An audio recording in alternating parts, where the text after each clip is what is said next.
ഇത് മാസ് മോട്ടോഴ്സിൽ നിന്നാണ്. ഇത് നമ്മുടെ പാഷൻ എക്സ്പ്രോൻ്റെ എഞ്ചിനാണ്. നമുക്കതിൻ്റെ സിലിണ്ടർ പിസ്റ്റൺ ഡാമേജ് ആയിട്ട് ഓയിൽ കയറി കത്തി ഓയിൽ ലെവൽ കുറയുന്നൊരു കംപ്ലയിൻറ്റ് വണ്ടിക്ക് ഉണ്ടായിരുന്നു. അപ്പോൾ ഞാൻ അതിൻ്റെ ഫസ്റ്റ് സിലിണ്ടർ അയച്ചപ്പോൾ അതിൻ്റെ ഡീറ്റെയിൽസ് അയച്ചിട്ടുണ്ടായിരുന്നു. അപ്പോൾ നമുക്ക് അതിനകത്ത് നമ്മൾ അഴിച്ച് ചെക്ക് ചെയ്യുന്ന സമയത്ത് ഇപ്പോൾ ഈ റെഡ് മാർക്കിങ്ങിൽ പെടുത്തിയാണ് വന്നേക്കുന്ന ഭാഗത്താണ് ശരിക്കും സ്ക്രാച്ചസ് വന്നേക്കുന്നത്. അപ്പോൾ അതിൻ്റെ ഡീറ്റെയിൽസ് ഞാൻ അതിൻ്റെ മുമ്പത്തെ വീഡിയോസിൽ പറഞ്ഞിട്ടുണ്ടായിരുന്നു കൃത്യമായിട്ട്. അപ്പോൾ അതിനകത്ത് നമ്മൾ ക്രാങ്ക് ഷാഫ്റ്റിൻ്റെ കണക്ടർ റോഡിന് പ്ലേ ഉള്ള ദിവസം പറഞ്ഞിട്ടുണ്ടായിരുന്നു. അപ്പോൾ അതും കൂടി ക്ലിയർ ചെയ്യാൻ വേണ്ടിയിട്ട് അയച്ചതാണ്. അപ്പോൾ നമുക്ക് അതിൻ്റെ ക്രാങ്ക് ഷാഫ്റ്റിൻ്റെ കണക്ടർ റോഡ് എന്ന് പറയുമ്പോഴത്തേക്കും ഈ വൺ ഐറ്റാണ്, ഇത്രയുള്ള പീസാണ് കേട്ടോ. ഇതാണ് ക്രാങ്ക് ഷാഫ്റ്റിനാണ്. അപ്പോൾ അതിന് ഓൾറെഡി പ്ലേ ഉള്ളത് കൊണ്ട് തന്നെ നമുക്ക് ഈ പറഞ്ഞ രീതിയിൽ ഈ ഐറ്റത്തിന് എപ്പോഴെങ്കിലും ഒരു ഡാമേജ് വന്ന സമയത്ത്, കാരണം ഞാൻ ഓയിൽ ലെവൽ കുറഞ്ഞ് ഓടിയിട്ടുണ്ടാവാൻ വേണ്ടി, പക്ഷേ നമുക്ക് ഇതിന് എത്രത്തോളം തേയ്മാനം വന്നിട്ടുണ്ട്. അപ്പോൾ ഇങ്ങനെ അഴിച്ചാൽ പോലും നമുക്കത് അറിയാൻ പറ്റില്ല, കാരണം ഫുള്ളായിട്ട് പീസാക്കിയാലാണ് നമുക്ക് കൃത്യമായിട്ട് അറിയാൻ പറ്റുള്ളൂ.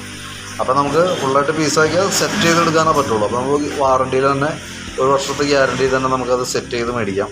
അതിനുശേഷം സിലിണ്ടർ പിസ്റ്റൺ നമുക്ക് ചേഞ്ച് ചെയ്തിട്ട് നമുക്ക് സിലിണ്ടർ പിസ്റ്റൺ ചേഞ്ച് ചെയ്ത് നമുക്ക് റീയൂസ് ചെയ്യാം.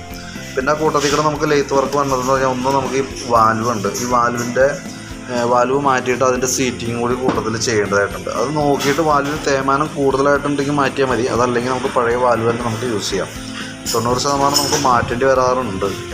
അപ്പോൾ അത് നമുക്ക് പ്രതീക്ഷിക്കേണ്ടി വരും കേട്ടോ. പിന്നെ സിലിണ്ടർ പിസ്റ്റണൊക്കെ നമുക്ക് പുതിയത് യൂസ് ചെയ്താൽ മതി, കാരണം അത് ലെയ്ത്ത് വർക്കിലേക്ക് വിടേണ്ട ആവശ്യമില്ല. കാരണം അത് പുതിയത് ഇടുന്ന ക്വാളിറ്റി നമുക്ക് എന്തെങ്കിലും ലെയ്ത്തിൽ കിട്ടാൻ സാധ്യത കുറവാണ്. ബാക്കിയൊക്കെ ആണെങ്കിലും കാര്യം 1 വർഷം ഗ്യാരണ്ടിയിൽ അവർ ചെയ്തു തരുമെന്നൊക്കെ പറയുന്നുണ്ടെങ്കിൽ പോലും അത് കഴിഞ്ഞിട്ട് ഒരു കംപ്ലയിൻറ്റ് വന്നാൽ പോലും നമുക്കാണ് അതിൻ്റെ നഷ്ടപ്പെടുക. പക്ഷേ ക്രാങ്ക് ഷാഫ്റ്റിനൊന്നും അങ്ങനെ ഒരു കംപ്ലയിൻറ്റ് വരാറില്ല സാധാരണഗതിയിൽ. അതുകൊണ്ടാണ് നമ്മൾ ക്രാങ്ക് ഷാഫ്റ്റ് എൻജിൻ ക്രാങ്ക് ലെയ്ത്തിൽ സെറ്റ് ചെയ്തെടുക്കാം എന്നുള്ളൊരു തീരുമാനത്തിലേക്ക് വന്നതിൻ്റെ കേസ്. അപ്പോൾ ഞാൻ അതിൻ്റെ ഏകദേശം നമ്മളിപ്പോൾ അഴിക്കുന്ന സമയത്ത് ക്രാങ്ക് നമുക്ക് സെറ്റ് ചെയ്തെടുക്കാനുണ്ട്, ഹെഡിൻ്റെ വാൽവൊക്കെ സീറ്റ് ചെയ്ത് റെഡിയാക്കി എടുക്കാനുണ്ട്.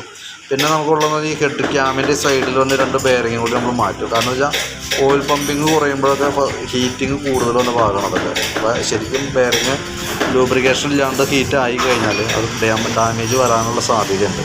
അപ്പോൾ അത് പിന്നീടൊരു പണി ഇല്ലാതിരിക്കാൻ വേണ്ടിയിട്ടാണ് നമ്മൾ ആ ബെയറിങ് കൂടി ചേഞ്ച് ചെയ്യുന്നത് കേട്ടോ. പിന്നെ നമ്മൾ അഴിക്കുന്ന ഗിയർ ബോക്സിൻ്റെ ഈ ഗിയർ ബോക്സിൻ്റെ ഈ ഷാഫ്റ്റും പറഞ്ഞാൽ ഈ കേസും പറഞ്ഞാൽ ഈ 2 ബെയറിങ്ങും ഈ കേസും പറഞ്ഞ 2 ബെയറിങ്ങും, അപ്പോൾ മൊത്തം 4 ബെയറിങ് ഗിയർ ബോക്സിന് വരാം. നമ്മളെപ്പോഴും അഴിക്കുന്ന ഒരു ഭാഗമല്ല, അപ്പോൾ അതുകൊണ്ട് തന്നെ നമ്മൾ അതും കൂടി ക്ലിയർ ചെയ്തിട്ടാണ് റീസെറ്റ് ചെയ്യുന്നത്. അപ്പോൾ കൂട്ടത്തിൽ കൂടെ ഈ ടൈം എഞ്ചിൻ അല്ലെങ്കിൽ പിന്നെ നമ്മളത് മാറ്റാനായിട്ട് പിന്നീട് നമുക്ക് അഴിക്കേണ്ട സിറ്റുവേഷൻ ഉണ്ട്. അപ്പോൾ അതുകൂടി നമ്മൾ ചേഞ്ച് ചെയ്ത് റെഡിയാക്കിയിടാം. ക്ലച്ച് ഡിസ്കിനൊന്നും നിലവിൽ പ്രോബ്ലം കാണുന്നില്ല. അപ്പോൾ അതുകൊണ്ട് നമ്മൾ ക്ലച്ച് ഡിസ്ക് ഒന്നും ഇതിനകത്ത് പെടുത്തുന്നില്ല കേട്ടോ. കാരണം ക്ലച്ച് ഡിസ്കിന് ഇനി പിന്നീടായാലും കംപ്ലയിൻറ്റ് വന്നാൽ പോലും നമുക്ക് എഞ്ചിൻ്റെ റൈറ്റ് സൈഡിലെ കവർ അഴിച്ചാൽ നമുക്ക് അഴിച്ച് മാറ്റാവുന്നതേ ഉള്ളൂ. ഫുള്ളായിട്ടൊന്നും അഴിക്കേണ്ട ആവശ്യമില്ല. ഗിയർ വീലുകളൊക്കെ ചെക്ക് ചെയ്തിരുന്നു. നിലവിൽ ചെറിയ തേയ്മാനമൊക്കെ ഉണ്ട്, എങ്കിൽ കൂടി മാറ്റേണ്ട ഒരു സിറ്റുവേഷനിലേക്കൊന്നും നിലവിൽ എത്തിയിട്ടില്ല. ഇതൊക്കെയാണ് നമുക്ക് വണ്ടിയുടെ എഞ്ചിൻ വർക്കുമായി ബന്ധപ്പെട്ട എൻ്റെ ഏകദേശം ഒരു ധാരണ. ഞാനത് കറക്റ്റായിട്ട് സെറ്റ് ചെയ്യുമ്പോൾ അതിൻ്റെ ബാക്കിയത്തെ ഡീറ്റെയിൽസ് കൃത്യമായിട്ട് ഞാൻ പറയാം. ഇപ്പോൾ നമുക്ക് ഏകദേശം ഈ രീതിയിൽ ചെയ്തു വരുമ്പോൾ ഏകദേശം എത്ര കോസ്റ്റ് വരും എന്നുള്ളത് ഒരു എസ്റ്റിമേറ്റ് ആക്കി നോക്കിയിട്ട് അതിൻ്റെ ഒരു ഡീറ്റെയിൽസും കൂടി ഞാനൊന്ന് അപ്ഡേറ്റ് ചെയ്തേക്കാം കേട്ടോ. അപ്പോൾ നോക്കിയിട്ടൊന്ന് റിപ്ലൈ ഇടണം. ഓക്കെ.